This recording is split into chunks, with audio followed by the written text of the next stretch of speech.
नमस्कार, घड़ी में रात के 9 बज चुके हैं और वक्त हो गया है आपके पसंदीदा बुलेटिन प्राइम टाइम एट 9 का, जहां मिलती है आपको प्रदेश की हर ताजा खबर।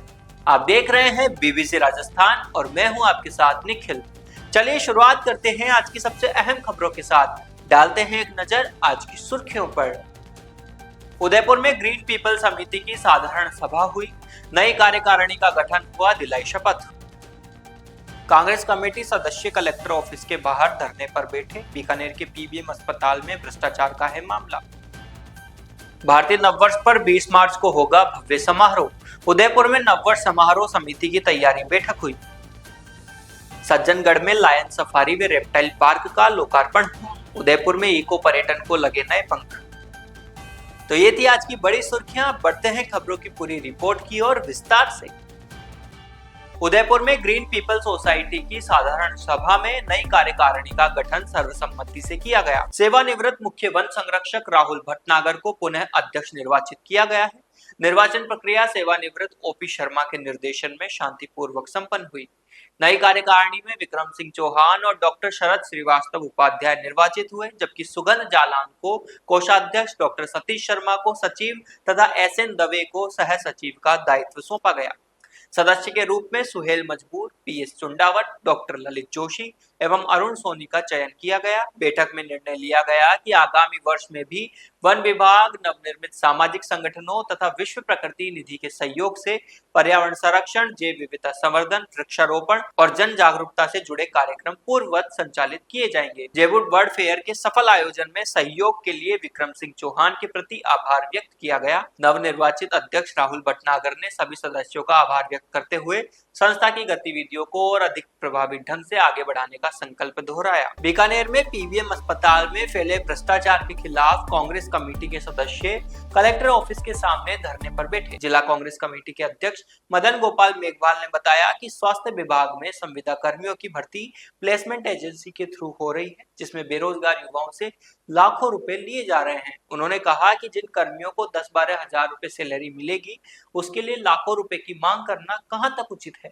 कलेक्टर को ज्ञापन देने पहुंचे कांग्रेस कार्यकर्ताओं को कलेक्टर महोदया ने कहा कि उनके संज्ञान में यह मामला नहीं। देहात कांग्रेस अध्यक्ष विष्णुराम सियाग ने कहा कि उन्होंने सांकेतिक धरना दिया था और एडीएम साहब ने जांच करवाने का आश्वासन दिया है। अब वे संभागीय आयुक्त से मिलने जा रहे हैं और उच्च अधिकारियों से निष्पक्ष जांच करवाने की मांग करेंगे। हमारा एक सांकेतिक धरना था और हमारी मांग थी कि इसकी जांच करवाई जाए। कलेक्टर कार्यालय के सामने हम बैठे, माननीय एडीएम साहब आए हैं, इन्होंने एक लिखित में जांच का आदेश दिया है। हालांकि ये पूर्ण जांच का आदेश नहीं, उसको हम अधूरा मानते, फिर भी हम मांग कर रहे हैं कि इसकी जांच किसी निष्पक्ष अधिकारी से करवाई जाए। पीबीएम अधीक्षक खुद इसमें इन्वॉल्व है इस भर्ती में, बावजूद इसके पीबीएम अधीक्षक क्या जांच करेगा, ये थोड़ा अधूरा है। फिर भी आज अभी हम डीसी साहब से, संभागीय आयुक्त महोदय से भी हम मिलने जा रहे हैं और जाकर उनसे मांग करेंगे कि अधिकारियों से, उच्च अधिकारियों से इसकी जांच करवाई जाए, निष्पक्ष जांच करवाई जाए। हमारा कोई पॉलिटिकल इश्यू नहीं है, हमारा कोई इसमें वो नहीं है कि इस पर पॉलिटिक्स की जाए जैसा बीजेपी के विधायक करें। हमारी मांग है कि इसकी जांच हो और जो पीड़ित है उनके साथ न्याय हो। 1.5 2 लाख रुपए जिनसे लिए जा रहे हैं, जो पैसा दे रहा है उसको भर्ती कर रहे हैं, जो पैसा नहीं दे रहा उसको दरकिनार कर रहे हैं। तो इसलिए हमारी मांग है कि इसकी जांच हो। पर आपने नया क्या कराया?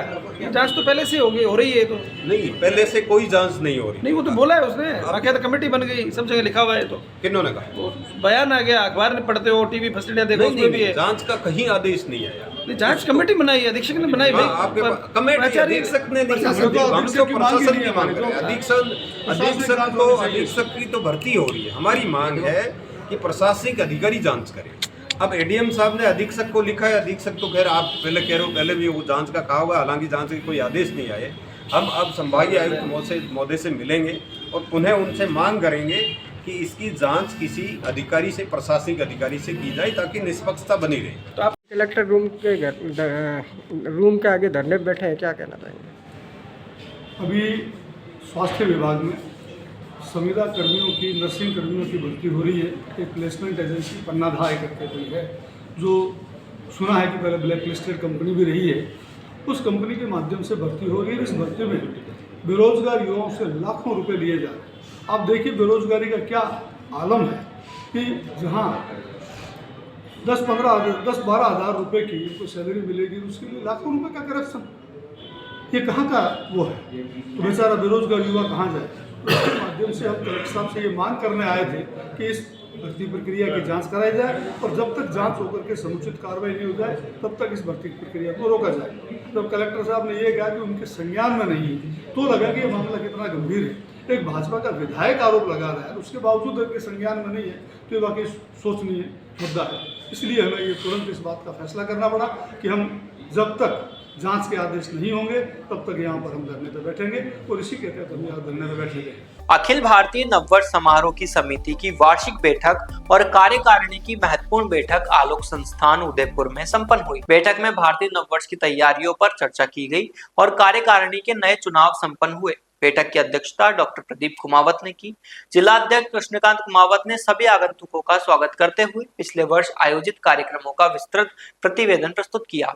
उन्होंने बीते वर्ष की सफलताओं के लिए सभी सदस्यों को बधाई दी और आलोक संस्थान के कार्यकर्ताओं का आभार व्यक्त किया। बैठक में जयशंकर राय और यशवंत पालीवाल को राष्ट्रीय कार्यकारिणी में उपाध्यक्ष पद पर मनोनीत किया गया। किशन वाधवानी को जिला महामंत्री पद पर सर्वसम्मति से नियुक्त किया गया। निश्चय कुमावत को राष्ट्रीय संयोजक और प्रतीक कुमावत को सह संयोजक के रूप में जिम्मेदारी सौंपी गई। शिव सिंह सोलंकी ने सुझाव रखा कि महिलाओं की भागीदारी को बढ़ावा देने के लिए महारी घूमर जैसी सांस्कृतिक कार्यक्रमों को विस्तार दिया जाए। कमलेंद्र सिंह पवार ने बताया कि समिति विभिन्न प्रांतों में संयोजकों की नियुक्ति कर रही है, जिससे राष्ट्रीय स्तर पर सकारात्मक परिणाम मिल रहे हैं। डॉक्टर प्रदीप कुमावत ने बताया कि विक्रमोत्सव के अंतर्गत इस वर्ष 20 मार्च को भारतीय नववर्ष भव्य रूप से मनाया जाएगा। उदयपुर में इको पर्यटन को नए पंख लग गए हैं। सज्जनगढ़ लायन सफारी और रेप्टाइल पार्क का लोकार्पण पंजाब के राज्यपाल गुलाब चंद कटारिया ने किया। इस अवसर पर वन्य जीव रेस्क्यू सेंटर का भी उद्घाटन किया गया। इस मौके पर संभागीय आयुक्त प्रज्ञा केवल रामानी, जिला कलेक्टर नमित मेहता, समाज सेवी रविंद्र शिमाली और गोविंद सिंह टांक सहित अधिकारी और जनप्रतिनिधि मौजूद थे। इस परियोजना की लंबे समय से प्रतीक्षा थी और इसके पूरा होने से वन्य जीव संरक्षण कार्यों में नई सुविधाएं मिलेगी। सज्जनगढ़ अभ्यारण्य क्षेत्र में यह बड़ा कदम है और पर्यटन को बढ़ावा देने में मदद करेगा। तो ये थी आज की बड़ी खबरें। राज्य की हर छोटी बड़ी हलचल को जानने के लिए जुड़िए हमारे साथ हर रात 9 बजे BBC Rajasthan prime time at 9 पर। अगर आप भी अपने क्षेत्र, संस्था, समाज या संगठन की खबरें हमारे साथ साझा करना चाहते हैं तो हमें संपर्क करें 9414102499 पर और राजस्थान की हर ताजा जानकारी के लिए फॉलो करें और सब्सक्राइब करें हमारे इंस्टाग्राम और यूट्यूब चैनल बीबीसी राजस्थान को।